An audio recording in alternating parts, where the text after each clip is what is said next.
ॐ असतो मा सद्गमय तमसो मा ज्योतिर्गमय मृत्योर्मा अमृतं गमय। ॐ शान्ति शान्ति शान्तिः। शांति मंत्रम बृहदारण्यकोपनिषत् ध्यान श्लोकम भगवद्गीता। ओम प्रपन्नपारिजाताय स्तोत्रवेत्रैकपाणये ज्ञानमुद्राय कृष्णाय गीतामृतदुहे नमः। सर्वोपनिषदो गावो दोक्ता गोपालनन्दनः पार्थो वत्स सुधीर्भोक्ता दुग्धं गीतामृतं महत्। वसुदेवसुतं देवं कंसचाणूरमर्दनं देवकी परमानन्दं कृष्णं वन्दे जगद्गुरुं।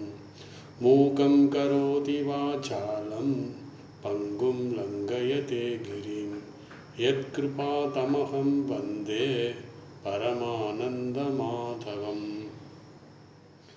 பகவத்கீதை 10வது அத்தியாயம் பார்த்துட்டு இருக்கோம். விபூதி யோகம் திருப்புகழ் அப்படின்னு பேர். இதில் 35வது ஸ்லோகம். இன்னைக்கு 35லேருந்து 39 வரைக்கும் 39 ஆமாம் 35 36 37 38 4 ஸ்லோகம் பார்த்துக்கலாம். அதுக்கப்புறம் 39 ஏன்னா 38ஓட அவருடைய விபூதிகள் சொல்லி முடிக்கிறார். அதனால் அடுத்த கிளாஸில் நம்ம 39 40 41 அதுக்கப்புறம் நம்ம இன்ட்ரோடக்ஷன் அடுத்து இன்னும் மிக அருமையான எல்லாமே அருமையானது தான். அடுத்து விஸ்வரூப தரிசனம் வருது. அதனால் அந்த இன்ட்ரோடக்ஷன் நான் ஒரு 2 கிளாஸ் நான் கொடுக்கணும். அதனால் மோஸ்ட்லி அடுத்த வகுப்பில் நான் இன்ட்ரோடக்ஷன் விஸ்வரூபத்தை பற்றி பேச ஆரம்பிச்சிடலாம் நம்ம. ஏன்னா 39 40 41 இந்த 10வது அத்தியாயத்துடைய முடிவுரை சொல்கிறாரு. அவ்வளோதான், வேறு ஒன்றும் பெருசாக அதில் இல்லை. அதனால் இப்போ 35வது ஸ்லோகம். முதல் ஸ்லோகத்தை படிக்கிறேன். பிருஹத் சாம ததா சாம்னாம் காயத்ரீம் சந்தசாமகம் மாசானாம் மார்கசீசோகம் ரிதூனாம் குசுமாகரஹ. அதாவது எங்கெங்கே உன்னதமான விஷயம் என்ன இருக்கோ அதெல்லாம் நான் தான் அப்படிங்கிறது. ஏன்னா நம்ம எங்கே பார்த்தாலும் எந்த ஒரு வஸ்துவை பார்த்தாலும் எந்த ஒரு இயற்கையை பார்த்தாலும் வானத்தை பார்த்தாலும் பூமியை பார்த்தாலும் மலையை பார்த்தாலும் நதியை பார்த்தாலும் இறைவனுடைய நாமம் இறைவனுடைய ஸ்மரணம் நமக்கு வரணுங்கிறதுக்காக எல்லாமே நான் தான் சொல்லி பகவான் சொல்லிக்கிட்டு இருக்காரு. ஸோ அந்த வகையில் இப்போ இதில் என்ன சொன்னால் பிருகத் சாம ததா சாம்னாம் இந்த ஸ்லோகத்தில் சாம வேதத்தை பற்றிய ஒரு கருத்து. அதாவது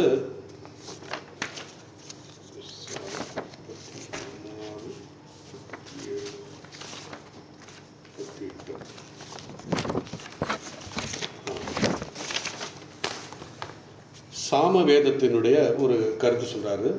பிருகத் சாம ததா சாம்னாம். வேத மந்திரங்களுக்குள், வேத மந்திரம்னா வேதங்கள் 4 வேதம் ருக்கெஜு சாம அதர்வனம். அந்த வேத 4 வேதங்களுக்குள் சாம கானத்துடன் பாடக்கூடிய மந்திரங்களுக்குள், அதனால் சாம்னாம்.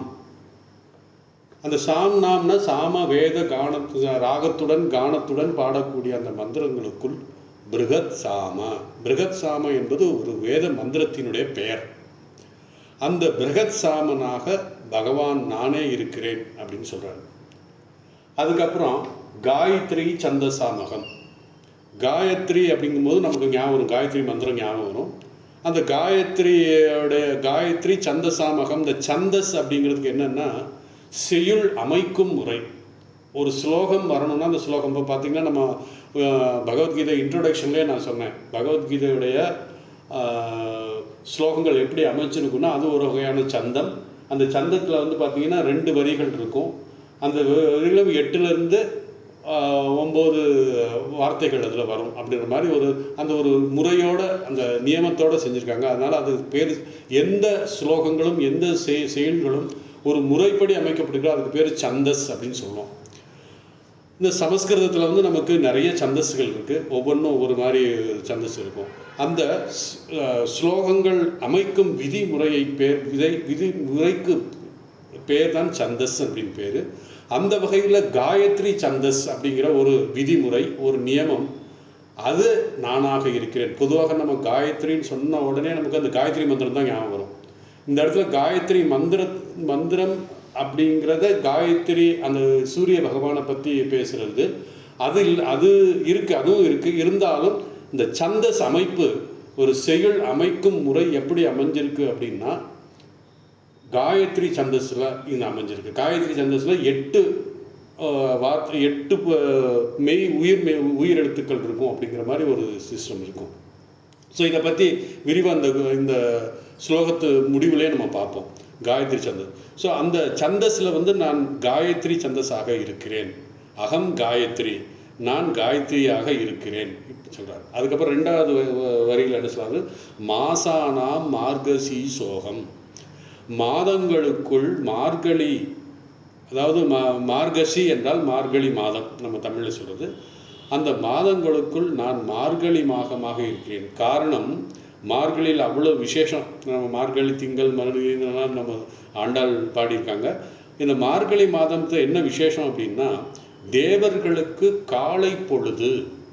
அதனால் அந்த காலை பொழுதுல எந்த விஷயம் செய்தாலும் அது ரொம்ப நல்லா வரும் அப்படிங்கிறதுக்காக அந்த ரொம்ப என்ன சொல்கிறது, ரொம்ப புனிதமான உன்னதமான நாள் அப்படிங்கிறதுக்காக அந்த மார்கழி மாதங்கள் தேவர்களுடைய காலை பொழுதுனால அதை பிரசித்தமாக இங்கு சொல்லப்படுகிறது. அது அந்த மார்கழி மாதங்களிலே நான் மார்கழியாக இருக்கிறேன், நன்றாக இருக்கும். அதாவது அந்த நாட்களில் நம்ம எது செய்தாலும் அது துலங்கும் அப்படின்னு சொல்லுவாங்க. அடுத்து ரிது நாம் குசுமா கரக. ரிது என்றால் காலங்கள். ரித்துங்கிறது ஒரு காலங்கள் பேர். குளிர்காலம், மழைக்காலம், இலையுதிர்காலம், வசந்த காலம் என்று நம்ம காலங்கள் சொல்லுவோம். அந்த காலங்களை குறிக்கிறது. அந்த ரித்து என்றால் பருவங்கள் அல்லது காலங்களை சொல்கிறது. அப்படி பருவங்களுக்குள் நான் குசுமா கரக என்றால் வசந்த காலம், வசந்த காலமாக நான் இருக்கிறேன். நான் பகவான் ராமகிருஷ்ணன் பிறந்தது வசந்த காலத்தில் தான் பிறந்திருக்கார். ஸோ இந்த வசந்த காலத்தில் அதிகமாக குளிர் இருக்காது, மழை இருக்காது, வெயிலும் இருக்காது. ஸோ வசந்த காலங்கிறது ரொம்ப ப்ளசண்ட் கிளைமேட், நல்ல கிளைமேட் இருக்கும். ஏன்னா மற்ற காலங்களில் குளிர்காலமாக இருந்தாலும் சரி, வெயில் காலமாக இருந்தாலும் சரி, மழைக்காலம் இருந்தாலும் சரி, நம்முடைய சக்தியை ஆன்ம சாதனத்துக்காக, ஆன்மீக சாதனைக்காக பயன்படுத்த வேண்டும் என்றால் அதிக நம் முயற்சி எடுக்க வேண்டும். ஏன்னா குளிர்லேருந்து நம்ம பாதுகாத்துக்கணும் நம்மளை. ஸோ அதுக்கே நிறைய நமக்கு எனர்ஜி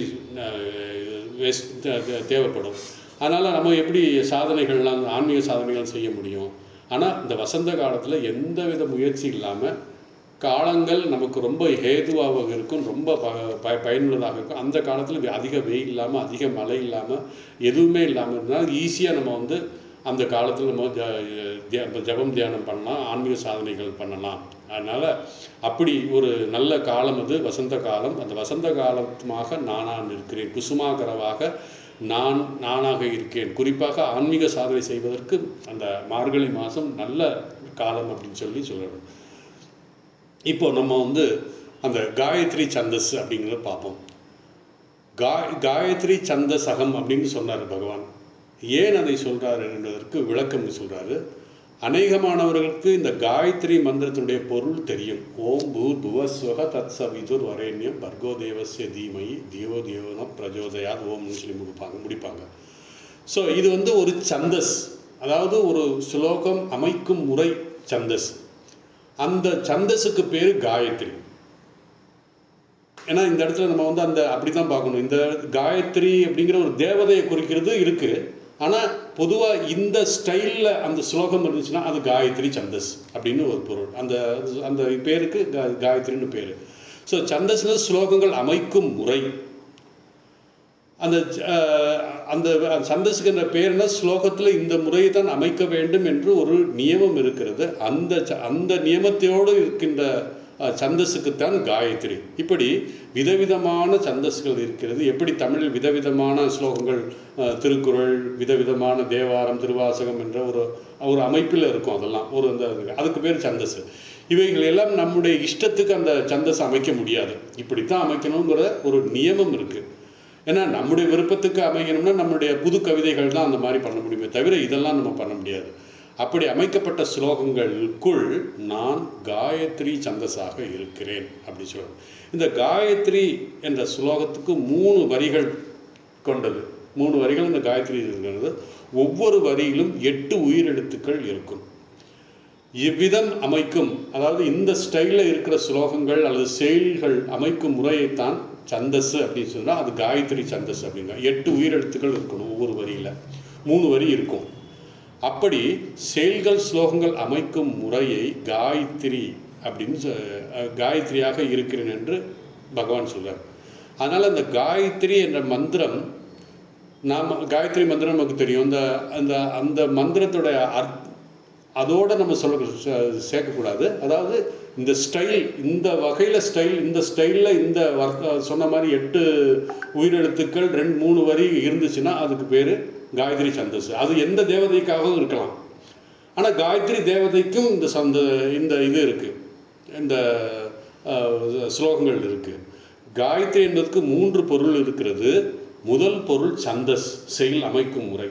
2வது, இந்த ஸ்லோகத்தில் அமைந்துள்ள மந்திரங்கள் காயத்ரி என்று சொல்லலாம். அதாவது இந்த ஸ்லோகங்கள் எப்படி அமைஞ்சிருக்கு அப்படின்னா அந்த காயத்ரின்னு அப்படின்னு சொல்லலாம். மந்திரத்துக்கு காயத்ரி என்று பெயர். அப்படி ஒரு ஸ்லோகம் அமைஞ்சிருந்தால் அதுக்கு பேர் காயத்ரி என்று. அதுக்கப்புறம் தேவதா, ஒரு காயத்ரி தேவதையை குறிக்கின்ற ஒரு சொல்லும் ஒரு பொருளும் இருக்கிறது. ஸோ பொதுவாக இந்த காயத்ரி என்ற சொல் எப்படி உருவானது என்றால், காயந்தம் திராயதே இது காயத்ரி, காயந்தம் திராயதே இது காயத்ரி. அதாவது இதை பாராயணம் செய்பவர்கள், இதை ஸ்மரணிப்பவர்கள், இதை சொல்பவர்கள் காக்கப்படுவார்கள். காயந்தம் என்றால் சொல்பவர்கள், திராயதே என்றால் காக்கப்படுவார்கள். இப்படி இந்த மந்திரத்தை சொல்பவர்களுக்கு பகவான் காப்பாற்றுவார், அதாவது அந்த தேவதை காப்பாற்றுவார். இதற்கு காயத்ரி என்று பெயர். ஆனால் வழக்கத்தில் ஒரு குறிப்பிட்ட தேவதைகளை காயத்ரி மந்திரம் என்று சொல்றதும் உண்டு. அந்த குறிப்பிட்ட காயத்ரி பெயருள்ள தேவதைக்கும் இந்த மந்திரம் உண்டு. காயத்ரி சந்தஸ் அமைந்த மந்திரங்கள், அதாவது அந்த ஸ்டைலில் அமைஞ்சிருக்கனால அதை அப்படி சொல்லியிருக்கோம். அதில் மற்ற தேவதைகளும் உண்டு. அதாவது காயத்ரி தேவதை மாதிரி மற்ற தேவதைகளுக்கும் இந்த ஸ்லோகத்தினுடைய ஸ்டைலில் இருந்துச்சுன்னா அதுவும் காயத்ரி சந்தஸ் தான். அந்த சந்தஸுக்கு பேர் காயத்ரி, அவ்வளோதான். ஸோ மற்ற தேவதைகளுடைய காயத்ரி மந்திரம் அவ்வளவு பிரசித்தம் அடையவில்லை. பொதுவாக காயத்ரி மந்திரம் எதுக்கு பிரசித்தம் அடைந்ததுன்னா, நமக்கு தெரிஞ்ச விஷயம் என்னென்னா, சூரிய தேவனை குறித்து சொல்கின்ற காயத்ரி மந்திரம் புகழ் பெற்றது. அது நமக்கு எல்லாருக்கும் தெரியும். அதாவது அந்த மந்திரம் காயத்ரி மந்திரம் எல்லாருக்கும் தெரியும். இந்த காயத்ரி மந்திரத்துக்கு சவிதா அப்படிங்கிற ஒரு பேரும் இருக்குது. இதனுடைய பொருள் என்னன்னு பார்க்கலாம். முதல் இந்த காயத்ரி மந்திரம், அதாவது சூரிய தேவனை குறித்து உள்ள காயத்ரி மந்திரத்தை பார்த்து நம்ம பார்க்க போகிறோம். அதனுடைய பொருள் என்னன்னா, இந்த மந்திரத்தில் 2 வகையாக பார்க்கலாம். இந்த மந்திரத்தை எப்படின்னா, சாதாரணமாக ஒரு பிரார்த்தனையாக நாம் இந்த காயத்ரி மந்திரத்தை பயன்படுத்துகிறோம். பிறகு வேதாந்தத்தில் அந்த பரமமான ஜீவ பிரம்ம ஐக்கியத்துக்கும் இந்த காயத்ரி மந்திரம் பயன்படுத்துகிறாங்க. அதாவது அந்த காயத்ரி மந்திரத்தினுடைய பொருள் அந்த மாதிரி வேதத்துக்குடைய பொருள் கொடுக்கிறது. பொதுவாக இது என்னன்னா, வேதத்தினுடைய முதல் பாகமான கர்மகாண்டத்தில் இந்த மந்திரத்தை எதுக்கு சொல்கிறாங்க அப்படின்னா, மனசுத்திக்காக சொல்கிறார்கள். சில சமயங்களில் இந்த கர்மகாண்டத்தில் இந்த காயத்ரி மந்திரத்தை பிராயச்சித்தமாகவும் பயன்படுத்துகிறார்கள். பிராயச்சித்தம் பொதுவாக மனசுத்திக்கும் காயத்ரி மந்திரம் சொல்வது.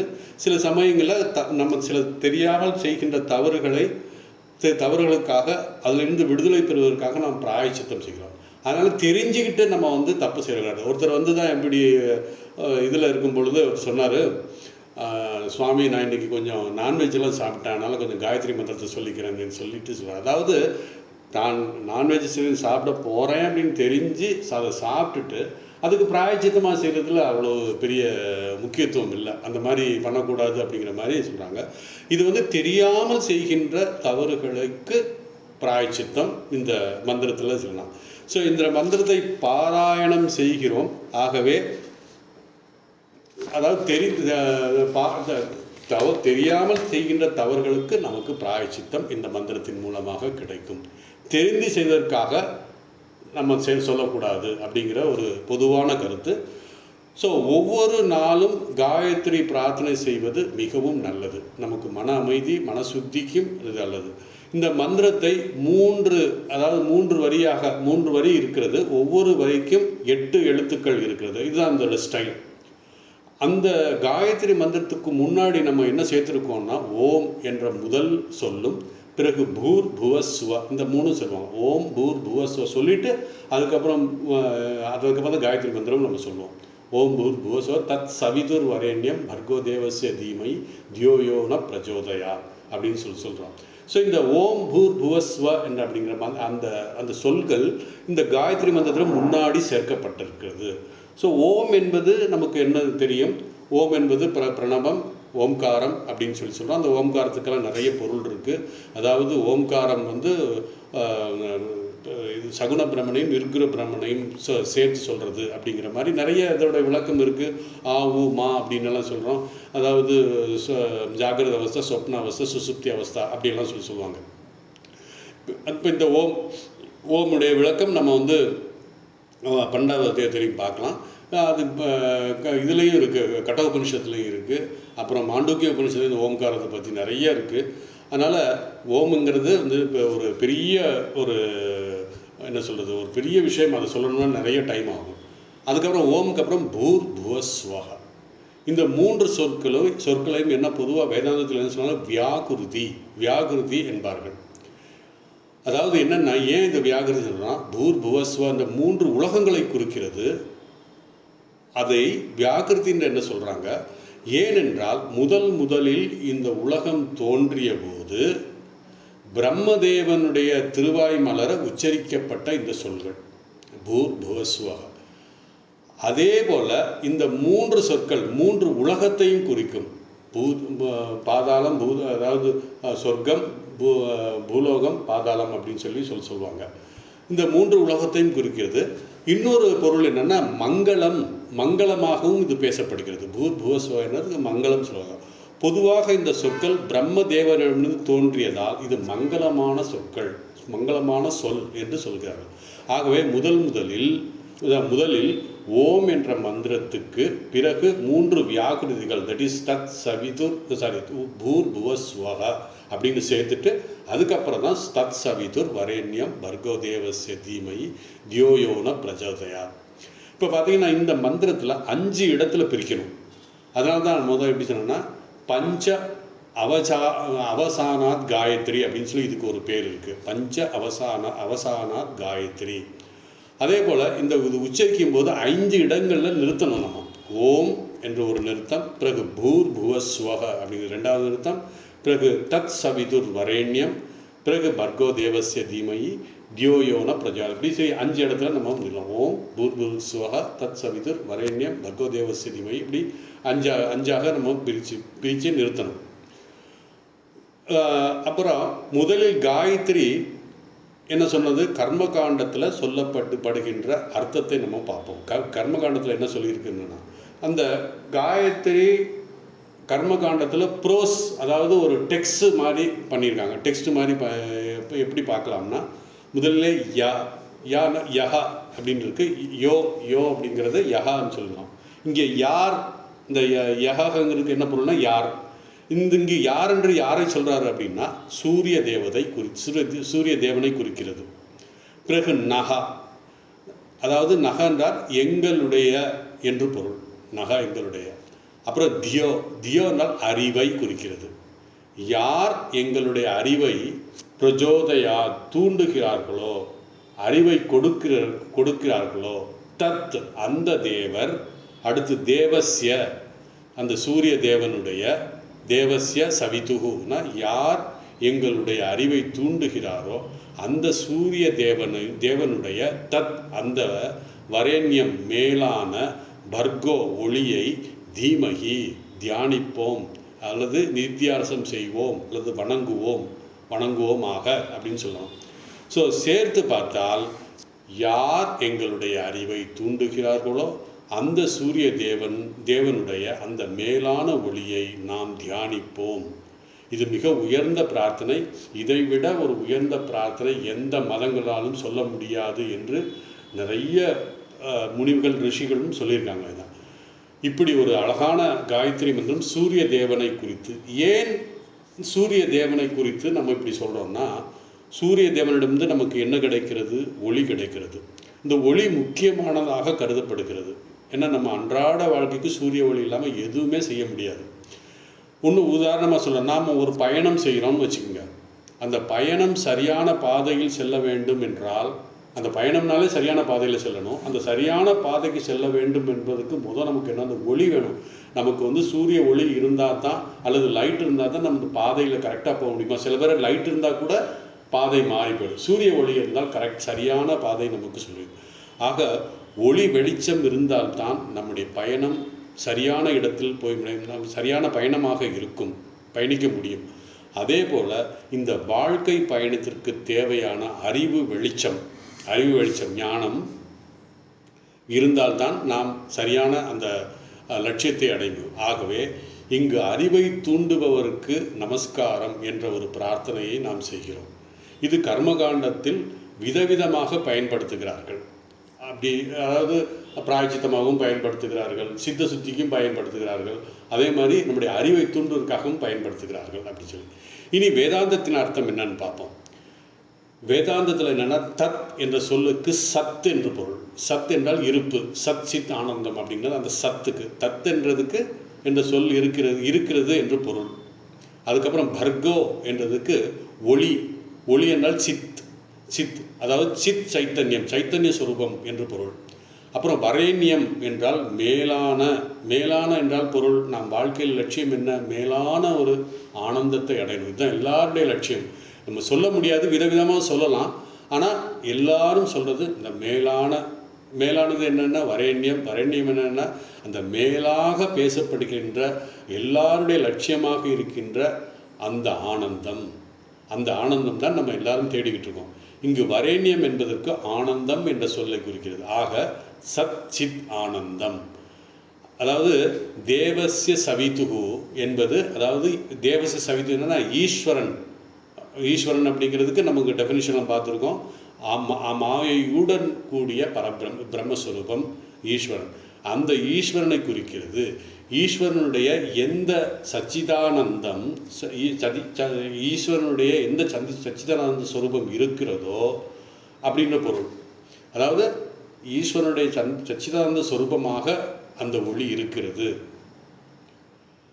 அப்படி இந்த ஈஸ்வரன் ஆத்மாவாக இருந்து, அதாவது அந்தர்யாமியாக நம்ம எல்லார் ஜீவனிடம் அந்தர்யாமியாக இருந்து எங்கள் புத்திக்கு சாட்சியாக இருக்கிறதோ, எந்த ஈஸ்வரனுடைய சச்சிதானந்த ஸ்வரூபம் எங்களுடைய புத்திக்கு சாட்சியாக இருக்கிறதோ அந்த சைத்தன்யத்தை நாம் தியானிப்போமாக, நிதித்தியாசனம் செய்வோமாக அப்படின்னு சொல்றது. ஆக வேதாந்த சொல்லுக்கு பொருள் என்னன்னா, நாம் இந்த ஈஸ்வரனுடைய சைத்தன்யம் நம்முடைய புத்தியிலே பிரகாசித்து நாம் அந்த ஞானத்தை, பிரம்ம ஞானத்தை அடைவோம். அதுதான் அந்த ஜீவ பிரம்ம ஐக்கியம் அப்படிங்கிறது நம்ம பார்த்துக்கோம். இந்த காயத்ரி மந்திரம் ஜீவ பிரம்ம ஐக்கியத்துக்கு நமக்கு உதவுது. சச்சித் ஆனந்தம் அப்படிங்கிறதுக்காக உதவுது அப்படிங்கிறத இந்த ஸ்லோகத்தை சொல்லப்பட்டிருக்கு. அதுக்கப்புறம் 36வது ஸ்லோகம். 36வது ஸ்லோகம்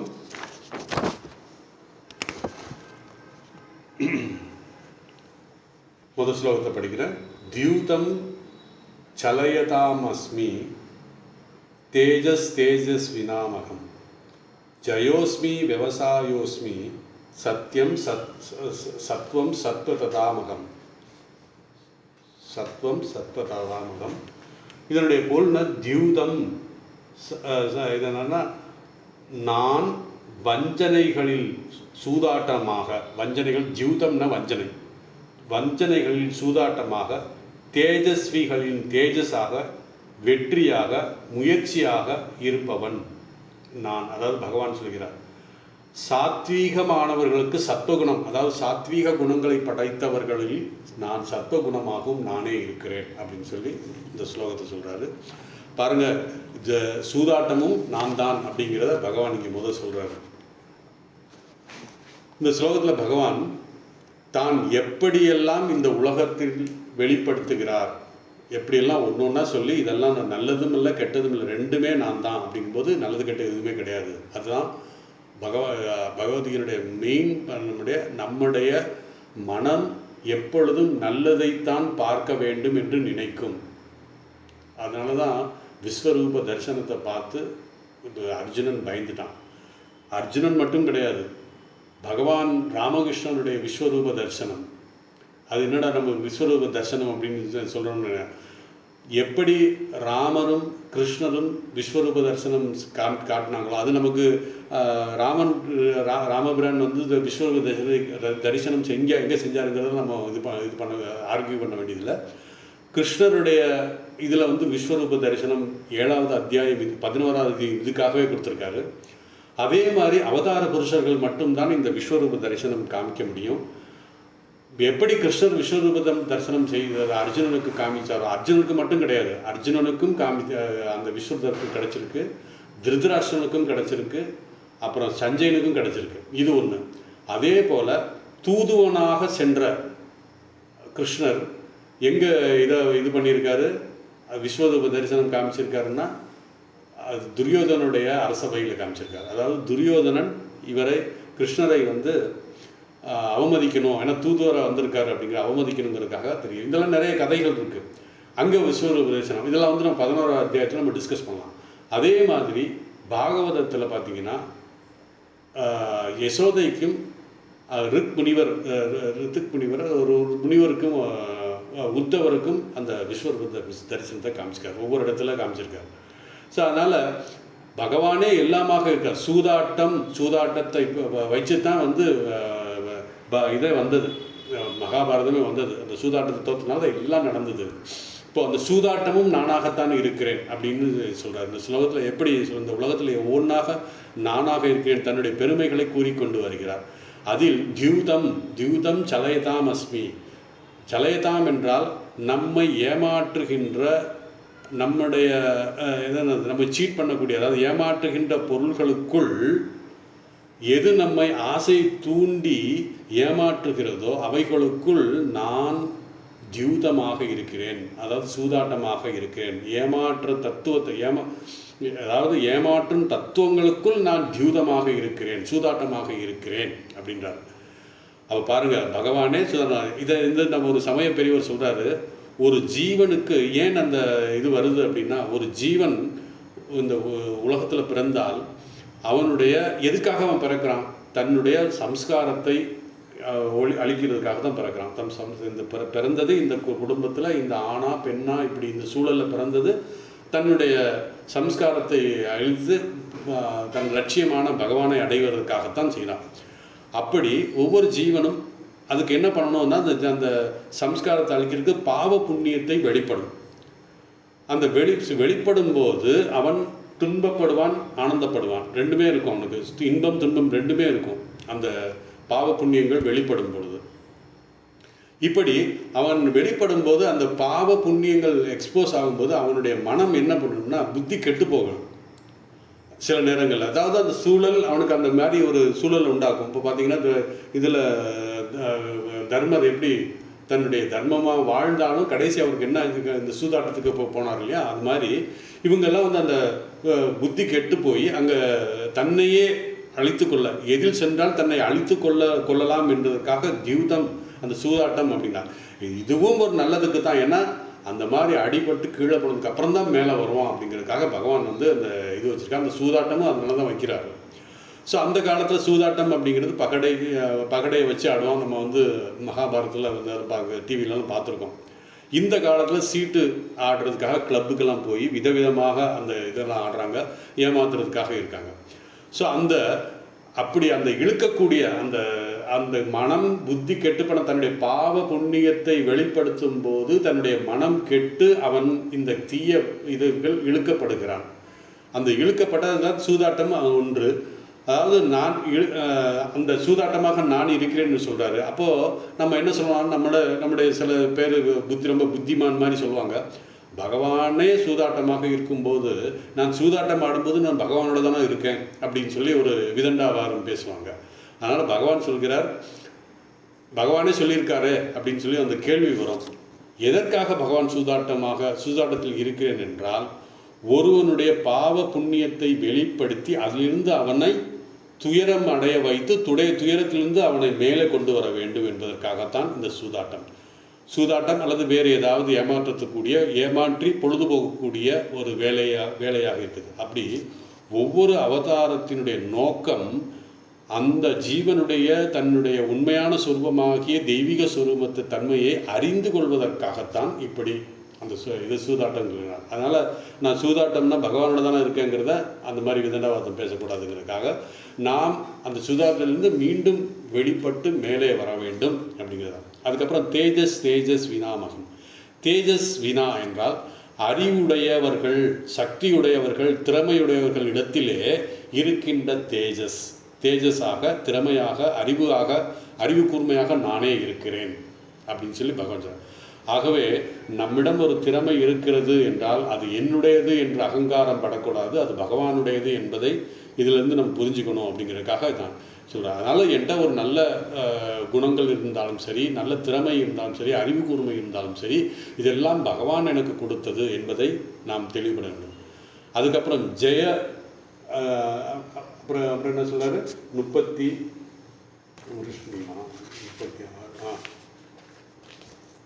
ஜயோஸ்மி விவசாயோஸ்மி. அதாவது ஜெயன்னா வெற்றி, நான் வெற்றியாக இருக்கிறேன். வெற்றி பெற்றவர்களிடம் நான் வெற்றியாக இருக்கிறேன். யார் வெற்றி பெற்றவர்கள் நான் வெற்றியாக இருக்கிறேன். அதுக்கப்புறம் விவசாயோஸ்மி. விவசாயம்னா நம்ம தமிழில் சொல்கிற விவசாயம் கிடையாது. விவசாயம் அப்படின்னா இந்த இடத்துல முயற்சி, ஒரு இடத்தில் இருக்கும் முயற்சியாக நான் இருக்கிறேன். ஏன்னா வெற்றி பெறணும்னா அங்கே முயற்சி வேணும். அந்த முயற்சியாகவும் நானே இருக்கிறேன், வெற்றியாகவும் நானே இருக்கிறேன். ஆக ஒருவன் வெற்றி வேண்டும் என்றால் அது முயற்சி இல்லாமல் அவனுக்கு வெற்றி பெற முடியாது. அதனால் பகவான் ஒருவனுக்கு வெற்றி கொடுத்து அதோடு அந்த முயற்சியையும் கொடுக்குறார். அதாவது முயற்சி கொடுத்து அவன் அந்த முயற்சி செய்து அதன் மூலமாக வெற்றி அடைகிறான். ஆக பகவான் முயற்சியும் கொடுத்து வெற்றியும் அடைய செய்கிறான். அந்த ரெண்டுமே நான் தான் அப்படின்னு சொல்லி, அதுக்காக சக்தி, அந்த முயற்சிக்கான சக்தி. ஏன்னா முயற்சி செய்யணும்னா அந்த முயற்சி மீண்டும் சொல்லணும், மைண்டில் வேற வில் பவர் வேற இருக்கணும். அந்த சக்தியை கொடுப்பது பகவான் தான். அதனால்தான் முயற்சி செய்பவர்களிடம் முயற்சியில் அடைகின்ற வெற்றியாகவும் நான் இருக்கிறேன். அதுக்கடுத்த சத்வம் சத்வதாமகம்.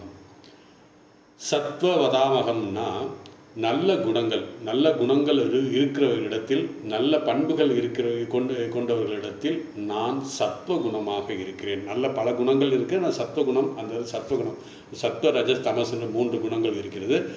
அதில் சத்வ உயர்ந்த குணம். அப்படி குணநலங்களோடு இருக்கின்றவர்களிடம் நான் சத்வகுணமாக நல்ல பண்பானமாக இருக்கிறேன். அந்த சத்வகுணத்தின் காரணமாக அவன் பண்பாடு உடையனாக இருக்கிறதால் நான் தான் அதற்கு காரணம் அப்படிங்கிறார். அகம் சத்வமஸ்மி, சத்வகுணமாக நான் இருக்கிறேன். நல்ல பண்புகள் யாரிடம் இருக்கிறதோ அவரிடத்தில் நல்ல பண்பாக நான் இருக்கிறேன். நம்மிடத்தில் ஒரு நல்ல குணம் இருக்கிறது என்றால் அது பகவான் இருக்கிறார் என்று நாம் தெரிந்து கொள்ள வேண்டும். உன்னுடைய அகங்காரத்தால் அது நான் தான், அந்த குணம் என்னுடையதான் என்று நாம் சொல்லக்கூடாது. ஆகவே ஒருவன் அடைகின்ற வெற்றியாகவும் நான் இருக்கிறேன், அந்த வெற்றிக்கு காரணமான முயற்சியாகவும் நான் இருக்கிறேன். அதே போல் தியூதம் சூதாட்டமாகவும் நானே இருக்கிறேன். அதே போல் நல்ல குணங்களில் சத்துவகுணமாக, குணம் படைத்தவர்களின் சத்துவகுணமாக நான் இருக்கிறேன் அப்படின்னு சொல்லி 37வது ஸ்லோகத்தை முடிச்சுட்டு இனி 38வது ஸ்லோகம். 38வது ஸ்லோகம். விஷ்ணீனாம் வாசுதேவோஸ்மி பாண்டவானாம் தனஞ்சய முனீனாமகம் வியாசக கவீனாம் உசனா கவிஹி அப்படின்னு சொல்றாரு. அதாவது இந்த ஸ்லோகத்தோட அந்த பெருமைகளை, அதாவது விபூதிகளை முடிக்க போறாரு. இதோட சிம்பிள் மீனிங் என்னென்னா, நான் விருஷ்ணிகளில், அதாவது யாதவ குலத்தை விருஷ்ணின்னு சொல்லுவாங்க, அந்த யாதவ குலத்தில் வாசுதேவனாகவும், பாண்டவர்களில் நான் தனஞ்சயன் அர்ஜுனனாகவும், முனிவர்களில் வியாசராகவும், கவிஞர்களில் நான் சுக்கராச்சாரியராகவும் இருக்கிறேன். கவிகள்னாலும் பண்டிதர்கள் அப்படின்னு சொல்லலாம், ரிஷிகள் அப்படின்னு சொல்லுவோம். ஸோ அந்த கவிகளில் நான் சுக்கராச்சாரியராக இருக்கிறேன் அப்படின்னு சொல்லி இந்த 37வது ஸ்லோகம். இந்த ஸ்லோகத்தில் விருஷ்ணி நாம் அப்படின்னா வாசுதேவோஸ்மி. விருஷ்ணின்னா இந்த யாதவ குலத்தில் பிறந்தவன் அப்படின்னு பொருள். அதாவது இடையர் குலத்தில் பிறந்தவர்கள். அந்த இடையர் குலத்தில் தோன்றியவர்களில் நான் வாசுதேவனாக இருக்கிறேன். வசுதேவன் அவங்க அப்பா பேர். வாசுதேவன் என்பது கிருஷ்ணனுடைய பேர். ஸோ அந்த தீர்க்கம் இந்த இடத்துல வசுதேவன், வசு அப்படிங்கிறத தீர்க்கம் போட்ட வாசுதேவன்னா எப்போவுமே தசரதன் என்றால் தசரதனை குறிக்கிறது, தாசரதன் என்றால் ராமனை குறிக்கும். அதே போல் வசுதேவன் நாம வசுதேவர் குறிக்கும், வாசுதேவன்னா கிருஷ்ணரை குறிக்கும். இது சமஸ்கிருதத்தில் இப்படி ஒரு இது இருக்குது. அவர் தன்னை சொல்கிறார், பகவானே தன்னை சொல்கிறார், நான் வாசுதேவனாக இருக்கிறேன், கிருஷ்ணனாக இருக்கிறேன் அப்படின்னு சொல்கிறார். அடுத்து பாண்டவர்களுக்குள் நான் தனஞ்சயனாக இருக்கிறேன். இந்த இடத்துல என் தர்மரை பற்றி ஏன் சொல்லலை அப்படிங்கிறது நமக்கு கேள்விக்கணும். தர்மன் மற்ற இவங்களாம் அந்த ஆழத்தில் இல்லையா, பாண்டவருக்கு மட்டும் நான் ஏன் சொல்கிறாரு அப்படின்னா, பாண்டவர்கள் அந்த அர்ஜுனனிடம் ஒரு சிறப்பு குணம் இருக்கிறது. என்னென்னா, அர்ஜுனனுக்கு இந்த கீதா உபதேசத்திற்கு தகுதி அடைந்திருக்கிறான். அதாவது கீதை உபதேசம் செய்கின்ற அந்த கிருஷ்ணருக்கு அதை கேட்கணுங்கிற தகுதி யாருக்கு இருக்குன்னா அந்த 5 பேரில் அர்ஜுனனுக்கு தான் இருக்குது. அதனால் அவருடைய பெருமைப்படுத்துவதற்காக பகவான் நான் பாண்டவர்களில் அந்த அர்ஜுனனாக இருக்கிறேன். அதாவது ஒருவன் வேதாந்தம், உபனிஷத், கீதை கேட்க வேண்டும் என்றால் ஒரு வகையான மனநிலை இருக்க வேண்டும். அப்போ தான் அந்த மனநிலை இல்லாவிட்டால் அவனால் அந்த வேதாந்தமோ உபனிஷத்தோ கேட்க முடியாது. அப்படி ரொம்ப ஃபோர்ஸ் பண்ணிங்கன்னா அவனுக்கு கஷ்டத்தை தான் கொடுக்கும். அந்த விருப்பம் இல்லாதவரிடம் இந்த உபதேசம் செய்யக்கூடாதுன்னு இருக்குது. அப்படி கொடுத்தா அவர்களுக்கு எல்லை இல்லாத கஷ்டம் வரும். அதே போல் இந்த விருப்பம் உள்ளவர்களிடம் இந்த உபதேசம் செய்தால் அவர்கள் எல்லை இல்லாத ஆனந்தத்தை அடைப்பார்கள். ஸோ அர்ஜுனன் அப்படிப்பட்ட மனநிலையை, அதாவது இந்த உபதேசத்தை கேட்டு அதை புரிந்து கொள்ளக்கூடிய சக்தி அவருக்கு இருக்குது. அது கேட்க வேண்டும் என்ற மனநிலை அவருக்கு இருக்குது. அதனால தான் இது அவருக்கு பெருமை இந்த இடத்துல. அதாவது காண்டீவன் அதனால தான் அவனுக்கு பெருமை இல்லை, கீதையை கேட்க வேண்டும் என்று. அதனால தான் தேர்ந்தெடுத்து அர்ஜுனனை தேர்ந்தெடுத்தார். நான் 5 பேரில் 5 தான் தேர்ந்தெடுத்தார். ஆகவே பகவான் இங்கு கீதை உபதேசம் செய்யும் ஆசிரியராகவும் வாசுதேவனாகவும் கிருஷ்ணராகவும் இருக்கிறார் என்று சொல்லிட்டாரு. அதே மாதிரி அந்த கீதையை கேட்கும் மாணவனான அந்த அர்ஜுனனாகவும் நான் இருக்கிறேன். ஆனால் அர்ஜுனனின் பெருமை காண்டீபத்தில் இல்லை, அந்த வேதாந்தத்தை கீதையை கேட்கும் மனநிலையுடையதால் அவருக்கு அந்த இடத்துல இந்த அவருடைய பெருமை இங்கே சொல்லப்படுது. அதே மாதிரி முனி நாம் அபி அகம் வியாசக, முனிவர்களுக்குள் நான் வியாசராக இருக்கிறேன். இந்த பாகவதம் முழு பாகவதம் எழுதியது யார் அப்படின்னா வியாச பகவான். வியாச பகவான் கிருஷ்ண துவைபாயனம்னு அவருக்கு ஒரு பேரே இருக்குது. கிருஷ்ண துவைபாயனர் அப்படிங்கிற பேர். அவர் கிருஷ்ணனுடைய, அதாவது பகவானுடைய அவதாரம், பரம்பருடைய அவதாரம் அப்படிங்கிற ஒரு இது இருக்குது. அதனால் வியாசதேவர் அப்படி பாகவத்தை எழுதியவர். அதே மாதிரி அந்த முனிகளுக்குள் நான் வியாசராக இருக்கிறேன். முனி என்றால் மனநசீலன் அப்படின்னு ஒரு பொருள் இருக்குது. முனி என்ற அதாவது மனநசீலனை முனிவர் என்பார்கள். மனநசீலனால் எப்பொழுதும் மனம் என்ன செய்து கொண்டிருக்கும் என்றால் இறைவனை பற்றி சிந்தனையிலே மட்டும் இருக்கும். அதனால் மனநசீலன் சிந்தித்து கொண்டு, அப்படிப்பட்ட முனிவர்களுள் நான் வியாசராக இருக்கிறேன். முனி என்ற சொல்லுக்கு மேலும் ஒரு அர்த்தம் இருக்குது. என்னென்னா மௌனாத் முனிகி. மௌனாத் முனிகின்னா மௌனமாக இருப்பவர்கள் முனிவர்கள் என்று அழைக்கப்படுவார்கள். ரமண மகரிஷி ஒரு முனிவர் தான். ஏன்னா அவர் மௌனம் இதை பண்ணுவார்.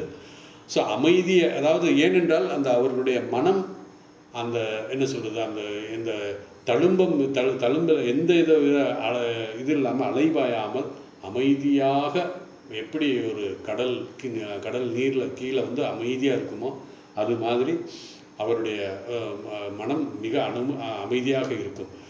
ஏனென்றால் அவர் இந்த தத்துவத்தை, அகம் பிரம்மாஸ்மி என்பதை தத்துவத்தை சிந்தித்து கொண்டு இருக்கிறார்கள். அப்படிப்பட்ட முனிவர்களுள் நான் வியாசராக இருக்கிறேன். அடுத்து கவினாம் உசனா கவிகி. கவி என்றால் அதாவது சூக்ஷ்ம தர்சனத்வாத், சூக்ஷ்ம தர்சனம் செய்யக்கூடியவர்கள், சூக்ஷ்ம தர்சனம் செய்யக்கூடியவர்கள் செய்பவர்களுக்கு. சூக்ஷ்ம தர்சனம்னா வெரி இன்ட்ரிகேசி ப்ராப்ளம். நம்ம ஃபார்முலா மேத்தமேட்டிக்ஸ் மாதிரி பிரம்மத்தை உணர்ந்து கொள்ளக்கூடிய அந்த சூக்ஷ்மமான விஷயங்களை பார்க்கக்கூடிய, தரிசனம் செய்யக்கூடிய, உணரக்கூடிய, அனுபவிக்கக்கூடிய சொல்லலாம், அனுபூதி பெற்றவர்களை சொல்லலாம். அப்படிப்பட்டவர்களில் அவர்களுக்கு தான் கவி என்று சொல்லுவது. அப்படி சூக்ஷ்மமான விஷயங்களை பார்ப்பவர்களுக்கு முஷனா கவி. முஷனா என்றால் சுக்கராச்சாரியார் என்ற பெயர் இந்த இருக்கு. அதனால் பகவான் சொல்கிறார், நான் சுக்கராச்சாரியாராக இருக்கிறேன். அப்புறம் இப்போ இதுதான் 37 முடிஞ்சது. இனி 38. சாரி, நான் 38ன்னு சொன்னேன், இப்போ தான் 38. 38வது ஸ்லோகத்தோடு தான் பகவான் தன்னுடைய பெருமைகளை சொல்லி முடிக்கிறார். முதல் ஸ்லோகத்தை படிக்கிறார். தண்டோ தமயதாமஸ்மி நீதீசாமஸ்மி ஜிஷீஷதாம் மௌனம் சைவாஸ்மி குஹ்யானாம் ஞானம் ஞானவதாமகம். அதாவது தண்டிப்பவர்களிடம் நான் தண்டனையாக இருக்கிறேன், வெற்றியை விரும்புபவர்களிடம் நீதியாக இருக்கிறேன். நீதினா இந்த இடத்துல தர்மம்னு பொருள். வெற்றி விரும்புபவர்களிடம் நீதியாக இருக்கிறேன். நான் ரகசியங்களில் மௌனம், ஞானிகளில் நான் ஞானமாக இருக்கிறேன் அப்படின்னு சொல்றாரு. பகவான் தன்னுடைய பெருமைகளை, விபூதிகளை இந்த ஸ்லோகத்தோடு முடிக்கிறார். இதுவரை சொன்ன பெருமைகள் கிட்டத்தட்ட 75 பெருமைகள் சொல்லியிருக்கார். நீங்கள் யாரும் எண்ணிக்கலாம் என்னன்னு தெரியல, 75 பெருமைகள் இது வரைக்கும் நான் சொல்லியாச்சு. இந்த ஸ்லோகத்தோடு முடிக்கிறாரு. அதாவது ஒவ்வொரு தனிப்பட்ட வஸ்துக்களை எடுத்துக்கொண்டு, அந்த உன்னதமான வஸ்துக்களை எடுத்துக்கொண்டு அதில் உள்ள சிறப்பை நானாக இருக்கிறேன் என்று சொன்னார். இது முடிவுரை ஸ்லோகம். அதாவது இதெல்லாம் இப்போ இந்த ஸ்லோகத்தோட முடிச்சிடார். ஸ்லோகத்தை பார்த்தோம்னா, தண்டம் தமயதாமஸ்மி. தமயதாம் அப்படின்றா தண்டனை கொடுப்பவர்களிடம், கொடுப்பவர்களில் தண்டனை கொடுப்பவர் யார் அந்த பனிஷ்மெண்ட் கொடுக்குறாங்களோ அந்த இடத்துல தண்டனையாக நான் இருக்கிறேன். பொதுவாக ஒருவன் குற்றம் செய்தால் அவனை தண்டிக்க கூடாது அப்படின்னு சொல்லி நம்ம தர்மசாஸ்திரத்தில் சொல்லப்பட்டிருக்கிறது. தர்மசாஸ்திரத்தில் 4 படிகள் சொல்லப்பட்டு எல்லாருக்கும் உங்களுக்கு தெரியும். இதெல்லாம் உங்களுக்கு நீங்கள் கேள்விப்படுங்க. சாமதாம பேத தண்டம் அப்படி சொல்லுவாங்க. அந்த 4க்கு அப்புறம் தான், அதாவது 3க்கு அப்புறம் தான் அந்த தண்டனையே கொடுக்கணும். அதுக்கு எடுத்த உடனே அவனை தப்பு செஞ்சிட்டான்னு சொல்லி அவனை தண்டனை கொடுக்கக்கூடாது என்று சொல்லி நம்முடைய தர்மசாஸ்திரத்தை சொல்லப்படுகிறது. 4 படிகள் இருக்கிறது. தண்டனை கொடுக்க வேண்டும் என்றால் அந்த 4வது படிக்கு வந்ததுக்கு அப்புறம் தான் தெரியும். ஒருவன் தவறு செய்யும் போது முதல் தாம பேத இது தண்டம் 4 படிகள்னு சொன்னேன். அந்த 4 படிகள் எப்படின்னா, முதல் படி தாம. அதாவது ஒருவன் தவறு செய்யும் போது அதை செய்யாமல் இருக்க அவனிடம் பேசி, அதாவது ஏதாவது சொல்லி, அதாவது அவனுக்கு பேசுனது இல்லைப்பா இது இப்படி செய்யக்கூடாது அப்படி செய்யக்கூடாது அப்படின்னு சொல்லி அந்த தவறை அவனுக்கு செய்ய விடாமல் நாம் காக்க வேண்டும். சாம. அதுக்கப்புறம் அது 2வது படி என்ன சொல்றான்னா, அதுலேயும் அவன் கேட்கலைன்னா தாம. சாம தாம பேத தண்டம் சொல்கிறான். இந்த அடுத்து தாம அவனுக்கு ஏதாவது ஒன்று கொடுத்து, அதாவது அவனுடைய மைண்டை மாற்றுறதுக்காக ஏதாவது ஒன்று கொடுத்து, ஏதாவது ஒன்று செஞ்சு அவன் அந்த தவறு செய்யாமல் இருக்க நாம் முயற்சி செய்ய வேண்டும். இது 2. உதாரணம் பார்த்தீங்கன்னா, துரியோதனன் அகங்காரத்தில் மேலே இருந்தான். தவறு செய்வதற்கு தயாராக இருந்தான். அதனால் பகவான் முதலில் அவனுக்கு என்ன சொன்னார், தூது போனார் அங்கே. ஏன்னா துரியோதனிடம் இருக்கின்ற அகங்காரம் இருப்பதால் அவன்கிட்ட ஏதோ ஒரு பலம் இருக்குது. அந்த கர்ணன், பீஷ்மர் இதெல்லாம் இவங்கெல்லாம் இருக்காங்க. அப்படிங்கிறனால அந்த பலத்தோட அகங்காரத்தில் நான் ஒரு குண்டூசி முனை கூட நான் தரமாட்டேன் அப்படின்னு சொல்லி சொல்கிறாரு. அதனால் அவர் பேதம் அப்படிங்கிறது இந்த இடத்துல ஒருவன் தவறு செய்வதற்கு துடித்து கொண்டிருக்கும் போது அவனுடன் வேற ஏதாவது சொல்லியிருந்தான். இப்போ அதனால தான் பகவான் இந்த இடத்துல வந்து தூதுவாக வந்தார். அப்போது என்ன ஆகும்னா அவனுடைய சக்தி கொஞ்சம் குறையும், பலவீனம் அடையும். அதாவது சாம தாமன்னா தூது வந்தார், பகவான் வந்து தூது வந்தார், அவன் அகங்காரத்தை குறைக்க வந்தார், அதனால சொல்கிறார் சாம தாம. பேதம் என்பது ஒருவன் தவறு செய்வதற்கு தயாராக இருக்கும் பொழுது அவனுடைய சக்தியை பலவீனப்படுத்த வேண்டும் அப்படின்னு சொல்கிறார். அதாவது அவன் அந்த தவறை செய்யாமல் இருப்பதற்காக அவனுடைய சக்தியை, ஏன்னா அவன் சக்தி இருந்தால் தானே அவனை செய்ய முடியும், அந்த தவறு செய்ய முடியும். அந்த தவறு செய்யாமல் இருக்கிறதுக்கு அந்த சக்தியை பலவீனமாக்க வேண்டும். இந்த மூணுக்கும் சரிப்படலைன்னா தான் நம்ம அடுத்தது தண்டனை. அதாவது கீதையில் சொல்கிற மாதிரி இந்த தூதும் போயாச்சு, எல்லாம் பண்ணி பாச்சா. அது ஒன்று அறிவுரை சொன்னாங்க, கேட்கல. அதுக்கப்புறம் தூது போனார், தூது போய் அட்லீஸ்ட் ஒவ்வொருத்தருக்கும் ஒரு கிராமமாச்சு கொடு அப்படின்னு கேட்டது, கேட்கல. கடைசி வந்து பேதம் அப்படிங்கிறது கடைசி தண்டம்ங்கிறது யுத்தம். கிருஷ்ணர் கடைசி முடிவு பண்ணார், யுத்தம் தான் விரை வழி அப்படின்னு சொன்னார். இவ்வாறு தர்மசாஸ்திரத்தில் சொல்லப்பட்டுகிறது. இப்படி தண்டனையாக நான் இருக்கிறேன் அப்படின்னு சொல்கிறாரு.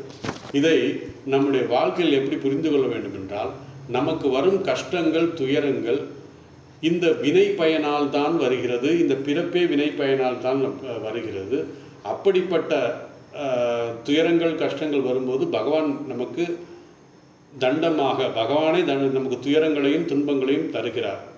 ஸோ நமக்கு அதாவது இந்த துயரமும் இது வந்து துன்பமும் என்னென்னா பகவானுடைய தண்டனைன்னு நம்ம எடுத்துக்கணும். அப்படி ஒரு மனசு வரணுங்கிறதுக்காக தான் அதை சொல்கிறார். உதாரணமாக நமக்கு ஒரு நோய் வருதுன்னு வருங்க, அதை பகவான் நமக்கு கொடுக்கிறார். எதற்காக? தண்டனையாக, நம்முடைய பூர்வ ஜென்மத்தினுடைய சம்ஸ்காரத்தின் விளைவாக அது மாதிரி வந்திருக்கார் என்பது. இப்படி வாழ்க்கையில் வருகின்ற தண்டனைகள் நோய்கள் எல்லாமே பகவான் பார்த்து தான் செய்கிறார் அப்படிங்கிறதுக்காக நம்ம புரிந்து கொள்ள வேண்டும். பகவான் தான் நமக்கு கொடுக்கிறார்ன்றதை நாம் தெளிவுபட வேண்டும். அதனால் அதாவது அந்த தண்டனை கிடைக்கிறதே அப்படிங்கிற நாம் நினைக்கக்கூடாது.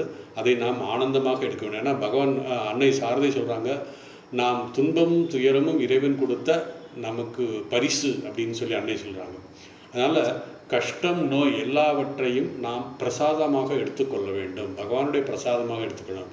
நமக்கு கிடைத்த நல்லது மட்டும் பிரசாதம் அல்ல, கஷ்டங்களும் துயரங்களும் பிரசாதம்.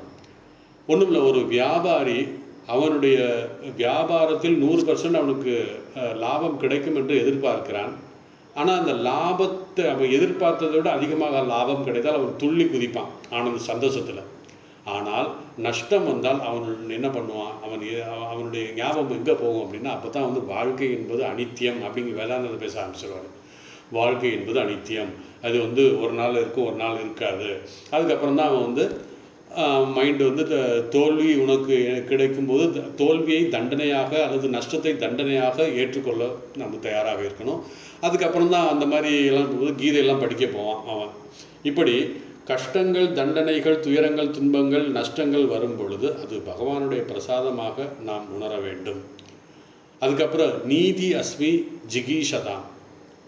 ஜிகீஷதாம் என்றால் வெற்றி அடைந்தவன் இடத்தில் இருக்கின்ற நீதி. ஒருவன் வெற்றி அடைந்திருக்கிறான் என்றால் அது வந்து தர்மத்தின் அடிப்படையில், அதாவது நீதியின் அடிப்படை, நீதிங்கிறதுக்கு தர்மம் என்று பொருள்.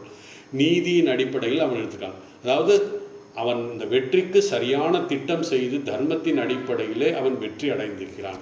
வெற்றி அடைய தயாராக இருக்கின்ற இடத்தில் சரியான திட்டமும் தர்மமும் இருக்கிறது என்பது பொருள்.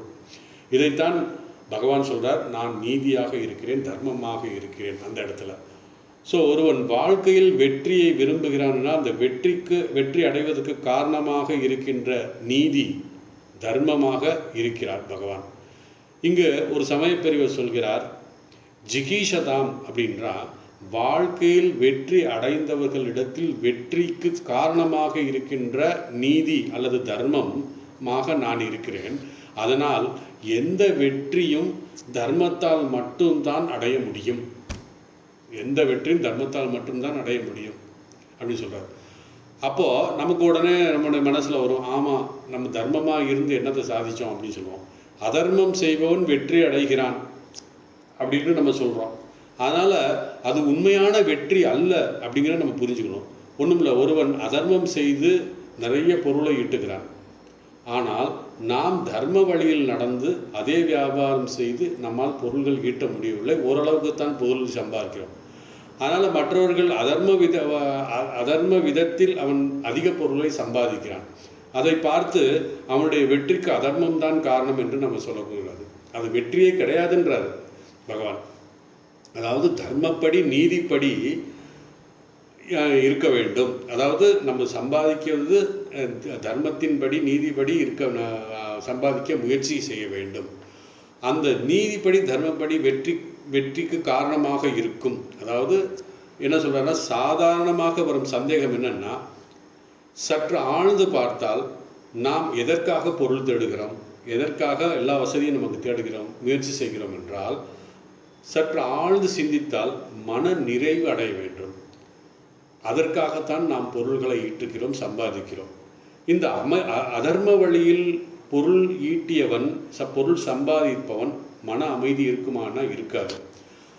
அவனுடைய பொருளாலே அவன் துயரப்படுவான், துன்பப்படுவான். இது பொதுவாக நடக்கிறது. ஏன்னா மன நிறைவு அவனிடம் இருக்காது. மன நிறைவுக்காகத்தான் நாம் இந்த பொருள்களை சம்பாதிக்கிறோம். அந்த பொருள்களை ஒரு தர்மத்தின் முறையில் சம்பாதித்தால்தான் அது மன அமைதி கிடைக்கும், மன நிறைவு கிடைக்கும். மேலோட்டமாக பார்த்தால் அதர்மம் செய்தவர்கள் வெற்றி அடைகிறானே அப்படிங்கிற ஒரு கருத்து நம்மகிட்ட இருக்கும். ஸோ வாழ்க்கையில் அவன் அடைந்த வெற்றி அல்ல, அது தோல்விதான். யாருக்கு? அதர்மவாதி. அதனால் தர்மவாதி தான் சம்பாதித்த பொருளால் அவன் மன நிறைவு அடைகிறான், மன மகிழ்ச்சி அடைகிறான். அந்த மனம் எதற்கும் சலனமடையாமல் இருக்கிறது. எது? தர்ம வழியில் சம்பாதித்தவனுடைய மனம் என்றால் அந்த மன நிறைவில்லைன்னா என்ன வாழ்க்கையினுடைய என்ன பிரயோஜனம் இருக்கு சொல்லுங்க? மனம் சலனம் அடைந்தால் என்ன பிரயோஜனம் இருக்கு? மனம் சலனம் அடைவன் யார் என்னால் அதர்ம வழியில் சம்பாதித்தவன் மனம் சலனை. அது வெற்றின்னு சொல்ல முடியாது, அது தோல்விதான். அதனால்தான் கேள்வி கேட்கிறார், யார் வாழ்க்கையில் வெற்றி அடைந்தவர்கள் என்றால், ஒருவருடைய பொருள் அவனை விட்டு செல்லும் பொழுது ஏதோ ஒரு தூசி போகிற மாதிரி, அல்லது ஒரு துரும்பு போகிற மாதிரி, அல்லது ஒரு பொம்மை போகிற மாதிரி யார் நினைக்கிறானோ அவன்தான் உண்மையான வெற்றி அடைந்திருக்கிறான் என்று பொருள். ஸோ அதனால் ஒரு சரியான வெற்றிக்கு காரணம் என்னென்னா நீதி, அதாவது தர்மம். அதனால தான் வெற்றிக்கு காரணமாக இருக்கிறது. அடுத்து சொன்னால் மௌனம் ச ஏவ அஸ்மி குஹ்யானாம். மௌனம் அடுத்தது சொல்றாரு. குஹ்யானாம் என்றால் மறைந்து வைத்திருக்கப்பட்டிருக்குள்ள, அதாவது மறைத்து வைக்கப்பட்ட பொருட்கள் நான் மௌனமாக இருக்கிறேன். பொதுவாக குஹ்யம் என்றால் ரகசியம் என்று பொருள். நம்ம ஏற்கனவே பார்த்துருக்கோம். ஒரு ரகசியத்தை நாம் மறைத்து வைக்க விரும்புகிறோம் என்றால் அதற்கு அதிக சக்தி தேவைப்படும். அந்த அதிக சக்தி நம்ம நினைக்கிறோம், அது என்ன ஒரு விஷயத்தை நம்மளால ஈஸியாக மறைச்சி வைக்க முடியாது, ரகசியமாக வச்சுக்க முடியாது. அதாவது இப்பொழுது ஒரு ரகசியத்தை வெளியே சொல்லாமல் இருப்பதற்கு என்ன வழி என்றால் பகவான் சொல்கிறார், அந்த ரகசியத்தை ரகசியமாக வைத்துக் கொள்வதற்கு பகவான் சொல்கிறது ஒரே வழி மௌனம், பேசாமல் இருப்பது. இந்த மௌனமாக இருந்தால்தான், அந்த மௌனமாக நான் தான் இருக்கிறேன் என்று பகவான் சொல்கிறார். அதனால ஞானிகள் தங்களுடைய ஞானத்தை மறைக்கிறார்கள், தவத்தை மறைக்கிறார்கள். ஏன்னா ஒரு ஞானியிட போய் சொன்னோம்னா அவர் ஒரு பைத்தியக்கார மாதிரி தான் நம்ம இது பண்ணுவார். காரணம், தன்னுடைய ஞானத்தை மறைப்பதற்காக அப்படி செய்கிறார், தன்னுடைய தவத்தை மறைக்கிறார். அதனால சிஷியர்கள் என்ன சொல்வார்னா, தவ வாழ்க்கை என்பது இப்படித்தான் அப்படிங்கிற மாதிரி அவர் சொல்வார். அதாவது தன்னுடைய ஞானத்தையும் இதையும் மறைக்கணும், தவத்தையும் தான் செய்கின்ற அந்த கடுமையான தவத்தையெல்லாம் மறைக்கணும். அதனால் அவருடைய தவம் மறைக்கப்பட்டிருக்கிறது. பொதுவாக நம்ம என்ன சொல்லணும்னா, பொய்யான விஷயத்தை நம்ம மறைப்போம். வாழ்க்கையில் நம்ம பண்ணுறது தப்பு என்னென்னா, பொய்யான விஷயங்களை மறைப்போம், உண்மையான விஷயத்தை எக்ஸ்போஸ் பண்ணுவோம் வெளியே. ஆனால் ஞானிகள் என்ன சொல்ல, தங்களுடைய ஞானத்தையும் எதையும் மறைச்சி வச்சுக்குவாங்க. இது ஒரு சின்ன ஒரு கதையோடு நான் முடிச்சிடுறேன். இது ஒரு ஜென் புத்திஸ்ட் கதை. என்னென்னா, ஒரு ஆசிரமம் இருந்தது. அந்த ஆசிரமத்தில் நிறைய துறவிகள் இருந்தாங்க. பொதுவாக பிரம்மச்சாரி இருந்தாங்க, ஒரு குரு ஒருத்தர் இருந்தார். அந்த ஆசிரமத்தில் ஒரு நியதி, ஒரு ரூல் என்ன இருக்குன்னா, நியமம் என்ன இருக்குன்னா, யாரும் தனியாக சாப்பிடக்கூடாது. சாப்பிடணும்னா எல்லாரும் ஒன்றா சேர்ந்து தான் சாப்பிடணும், தனியாக சாப்பிடக்கூடாது அப்படின்னு ஒரு நியமம். அங்கு இருக்கும் குரு என்ன செய்ய சொல்லுவார்னா, அவர் தனியாக சாப்பிடுவார். அவர் அந்த இதோட குரூப்பாக சாப்பிட மாட்டார். அப்போ சிஷ்யர்கள் என்ன சொன்னாங்க, நாங்கள் மட்டும் இந்த ரூலை பின்பற்றுகிறோம், நீங்கள் மட்டும் தனியாக சாப்பிட்றீங்க அப்படிங்கிற மாதிரி ஒரு எண்ணம் வந்தது. அப்போது என்ன பண்ணுறாங்க, அந்த குருவுடைய அறையில் அவர் சாப்பிட போகும்போது என்ன பண்ணுறாருன்னு பார்ப்போம்னு சொல்லி அந்த குருவுடைய அறையில் இருக்கின்ற அந்த துவாரத்தின் வழியாக பார்க்குறாங்க. குரு என்னிடம் என்ன பண்ணிகிட்ருக்காரு, ஏன் அவர் மட்டும் மறைச்சி சாப்பிட்றாரு, நம்ம கூட சாப்பிட்றதில்ல அப்படிங்கிற மாதிரி பார்க்குறாரு. அப்போ பார்க்கும்போது சரியாக அந்த துவாரத்தின் வழியாக பார்க்கும்போது குரு தன்னுடைய முதுகு பக்கம் காமிச்சிக்கிட்டு இருக்காரு. சரியாக தெரியல. ஒரு பக்கம் சைடாக இருக்க எப்படி எப்படியோ முயற்சி பண்ணி பார்க்குறாங்க, ஒன்றும் தெரியலை. கடைசி ஒரு நாள் அந்த சீடர்கள் தங்களுடைய பொறுமையை இழந்து அந்த கதவை உடச்சி பார்க்குறாங்க. தன்னுடைய குரு என்ன தான் சாப்பிட்றாரு, ரொம்ப உயர்ந்த ருசியான இதை மட்டும் தனியாக வச்சு சாப்பிட்றாரா என்னன்னு பார்த்தா, ஒன்றும் இல்லை, காய்ந்த 2 இலையை சாப்பிட்டுக்கிட்டு இருக்காரு. அதை பார்த்தோன்னே அவங்களுக்கு ரொம்ப இதாச்சு. அப்போ தான் சிஷ்யர்கள் கேட்குறாங்க, சந்தேகம் வந்து, நம்மை அதாவது நீங்கள் இந்த சாதாரணமான ஒரு காய்ந்த இலையை சாப்பிட்றதுக்கு மறைச்சி சாப்பிட்றீங்களே, ஏன் இப்படி சொன்னீங்க, நீங்கள் ரொம்ப இதாக ஏன் இப்படி காய்ந்த இலையை சாப்பிட்றீங்களே, அது மறைச்சி வைத்து வேறு சாப்பிட்றீங்களே, ஏன் இப்படி பண்ணுறீங்க அப்படிங்கும்போது குரு சொல்கிறாரு, நீங்கள் தவறானதை மறைக்கிறீர்கள், நான் என்னுடைய எளிமையான தவத்தை மறைக்க வேண்டும் என்று நான் நினைக்கிறேன். அதாவது நீங்கள் வந்து தவறு செய்கிறதை மறைக்கிறீங்க, நான் வந்து இந்த தவத்தை மறைக்கிறேன் அப்படின்னா. ஏன்னா ஞானிகள்லாம் தங்களுடைய இதெல்லாம் மறைச்சிருவாங்க, ஞானத்தையும் தங்களுடைய தவத்தையும் மறைப்பார்கள். ஸோ தவறானது நாம் மறைப்போம், நம்ம பொதுவாக நம்ம செய்கிறோம். ஆனால் பெரியவர்கள் என்ன பண்ணுவோம்னா நல்லதை மறைப்பார்கள். பிறகு மறைத்ததை காப்பாற்றுவது எப்படி என்றால் மௌனம். ஆனால் ஞானிகள் அதிகமாக பேச மாட்டார்கள், மௌனமாக. காரணம், பேசினோம்னா அதனுடைய ரகசியம் வெளியே வந்துருங்கிறதுக்காக அவர்கள் பேச மாட்டார்கள். அதுக்கு அந்த மௌனமாக இருப்பதற்கு பேசுவதை விட அதிகமான சக்தி வேணும். ஏன்னா பொதுவாக வந்து ஒருத்தரை வந்து மௌனமாக இருக்கணும் அப்படின்னா கண்டிப்பாக அவரால் பேசிக்கிட்டே இருக்கிறவர்கிட்ட போய் நீ மௌனமாக இரு அப்படின்னா எப்படி அவங்க மன அமைதி, அவங்களால முடியவே முடியாது. அந்த மௌனமாக இருப்பதற்கு அதிக சக்தி நமக்கு தேவைப்படுகிறது. அதனால இது மௌனமாக இருக்கிறது. ஞானம் ஞானவதாமகம், ஞானத்தை உடையவர்களிடம் நான் ஞானமாக இருக்கிறேன், அதாவது ஆத்ம ஞானமாக இருக்கிறேன். ஆத்ம ஞானிகளிடம் நான் ஆத்ம ஞானமாக இருக்கிறேன். இந்த ஞானத்தை மட்டும் நமக்கு, இந்த ஞானம் இருந்தால் மட்டும் நமக்கு அகங்காரம் வராது. வேறு எது இருந்தாலும் நமக்கு அகங்காரம் வந்துவிடும். இப்படி பகவான் தன்னுடைய விபூதிகளை ஆரம்பித்து கிட்டத்தட்ட 75 விபூதிகள் சொல்லி முடிச்சிருக்கிறாரு. இனி வரும் 4 ஸ்லோகங்கள் 39, 40, 41, 42 இந்த ஸ்லோகங்களில் இந்த அத்தியாயத்தினுடைய முடிவுரை சொல்ல போகிறாரு. அது வந்து நம்ம அடுத்த வகுப்பில் கிட்டத்தட்ட ஒரு ½ அன் ஹவரில் கூட முடிச்சிடலாம். அதுக்கப்புறம் அந்த விபூதி யோகத்தை பற்றி, அதாவது விஸ்வரூப தரிசனத்தை பற்றி நம்ம பார்க்க போகிறோம்.